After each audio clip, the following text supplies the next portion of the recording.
En principio, el silencio y la omisión que hubo, o algo que estaba elidido en la historia oficial del hospital, y que justamente se trataba de la época entre el 76 y el 83, bueno, estaba omitido ese capítulo en la historia escrita que había del hospital.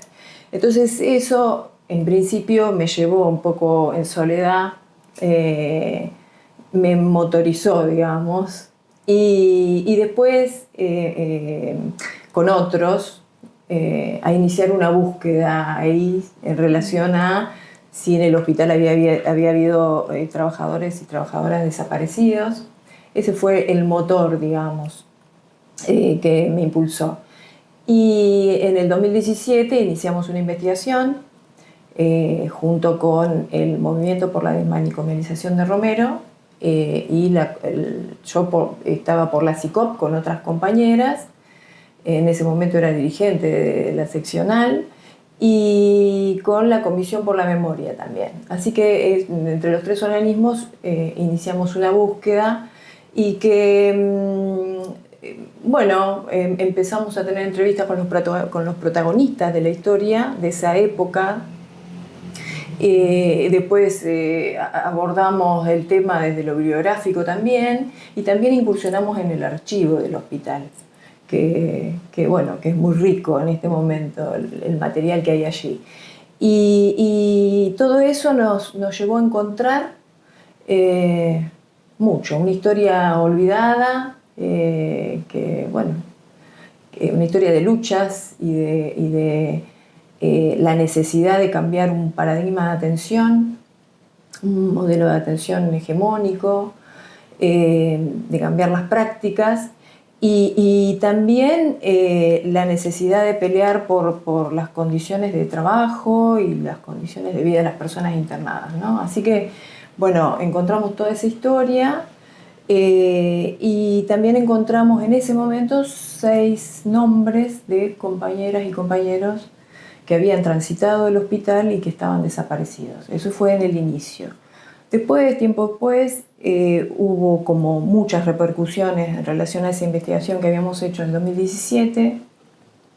Y para decirte, en 2020, 2021, digamos, bueno, fui encontrando un poco otras compañeras y compañeros que estaban desaparecidos también del hospital. Encontramos 3 nombres más. Y también una historia de una estudiante de enfermería que fue hasta por ahora, digamos, y hasta donde pudimos llegar, la única secuestrada dentro de las instalaciones del hospital en junio del 76. Así que se llama María Nilda Rodríguez. Ese fue un hallazgo, digamos, para nosotros muy, muy importante y doloroso también, ¿no? Por suerte pudimos dar con familiares, se pudo modificar la fecha de secuestro a raíz de un documento que encontramos en el archivo. Por eso a mí me parece reinteresante rescatar el trabajo y recuperar los archivos, ¿no? Y un poco la escritura de este libro tiene que ver con eso, con desenterrar la historia, porque fue literal. Tuvimos que sacar libros de abajo de hormigueros enormes, un poco para reconstruir la historia, y también reparar, ¿no? Porque reparar no solamente la historia y la identidad de estas personas, incluso de los que tuvieron que exiliarse, de los despedidos, de los trasladados, ¿no? Recuperar esas historias y reparar, sino también reparar la historia de la institución, que estaba, como te decía al principio, ahí había como un agujero negro. Y por otro lado, yo pensaba, ¿no? El libro, la escritura, ¿no? También para revisar responsabilidades, ¿no? Porque, bueno, hay que revisar ahí la complicidad de las instituciones de salud en este periodo tan oscuro de la historia. ¿no? Y por otro lado, la escritura, me parece a mí, permite como mostrar la necesidad, la escritura de este libro, rescatar toda esta historia, muestra un poco la necesidad de rescatar los archivos y que los archivos se deben abrir todos los archivos, ¿no? Y, y lo otro es la reparación de los legajos, porque hasta ahora la historia de estos compañeros en los legajos está falseada, digamos. Entonces me parece que esto a 50 años de golpe es una deuda que tenemos en las instituciones de salud, porque bueno, hacer las banderas con las fotos está todo muy lindo, pero la realidad es que hay que reparar estas historias de vida, ¿no? Lau, el libro habla un montón de todo lo que tiene que ver con las luchas colectivas que se fueron dando, cómo se fueron organizando. Ese es un periodo mucho más amplio, digamos, que solamente el de la dictadura. Previamente habla de una organización muy grande y también una persecución muy grande. Sí. ¿Querés contar algo alrededor de esa lucha colectiva o de cómo se fue dando? Sí, en realidad esta historia que encontramos a partir de esta búsqueda que iniciamos por este motivo que decía hoy, abarca aproximadamente desde 1966 hasta 1978. En el inicio de este periodo, la formación de dispositivos para transformar las prácticas y para ir un poco en contra del modelo médico hegemónico que imperaba en esa época, digamos, para el tratamiento de las enfermedades mentales, como le decían en ese momento. Bueno, era toda una cuestión porque se trataba de personas en estado de extrema vulnerabilidad. Así que bueno, eso fue, tuvieron que organizarse, bueno, fundamentalmente en estas luchas participaron psicólogas, psicólogos y todo el sector de enfermería. Bueno, hubo mucha gente, muchos en general trabajadores del hospital, hubo también médicos, residentes incluso, que participaban de todas estas asambleas, dispositivos, todo esto que se venía armando. Empezaron a denunciar las condiciones de trabajo, obviamente, y de internación, y eso llevó en el año 72 a que haya una medida judicial, una medida judicial con inspección ocular de un juez, el juez Osafraín. La medida judicial, el amparo lo presentó Matilde Krislowski de Kremer, que hace poquito, bueno, Juliana Exate estuvo investigando sobre eso. Y bueno, esta medida judicial es calcada a la que se replicó en el 2014 con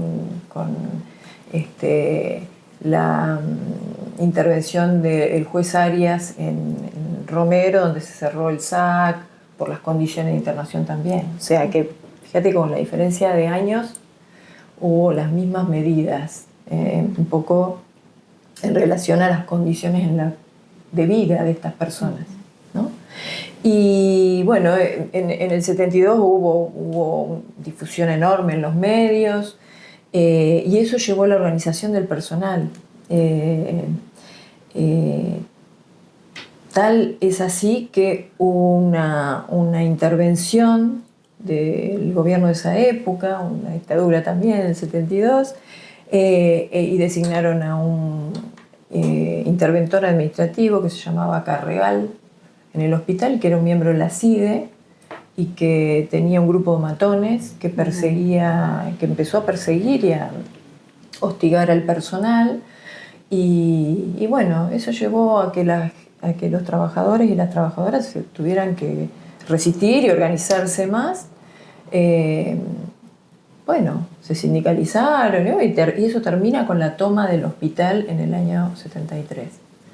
Y con la toma logran echar a este señor y además logran que vuelvan los trasladados, nombramientos, aumento de sueldo, el cambio en la alimentación de las personas internadas. Así que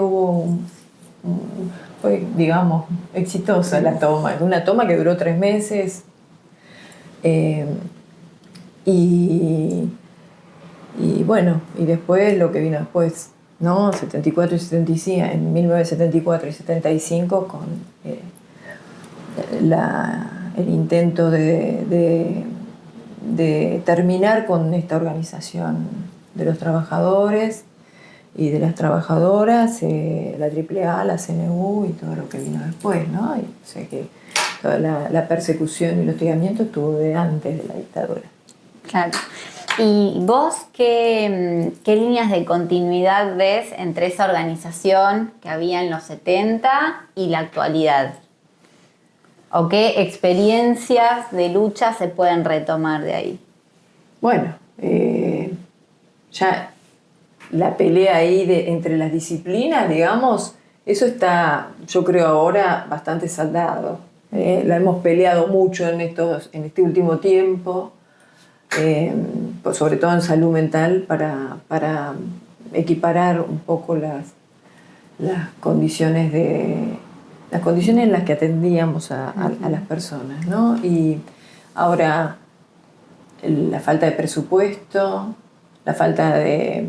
Bueno, ahora hay como un plan, ¿no? para que desaparezcan los manicomios, ¿no? No me acuerdo bien cómo lo llama el gobierno, sí. plan.